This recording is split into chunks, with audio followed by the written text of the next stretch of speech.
عشق از چشم تو سیمای حدیقی دارد، خوش به ایام کسی چون تو رفیقی دارد. هوس زودگذر نیست حضورت در دل، دل به سودای رخت جهد حقیقی دارد. عهد من با تو بلند است ز جوهر ز عرض، قصه های عجب و عهد عتیقی دارد. همه آبادی اوضاع دل شهرآشوب، هدیه‌ای هست که از چون تو شفیقی دارد.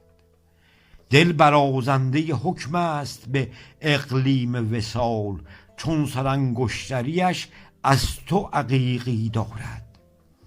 تو به هر سطر خیال غزلم معنایی، ورنه هر خر به گلو صوت شهیقی دارد.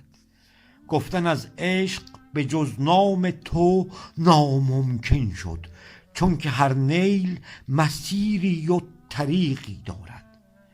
تا تو هستی به نمازم همه دم چون سحر است، ورنه اعجاز سحر فرصت زیغی دارد. دل اگر غوث کند قعر بلا باکش نه، خاطرش جمع که منجی غریقی دارد. عقل و جانم به تماشای تو ثابت قدم است، چون که حسن رخ تو شرح عمیقی دارد.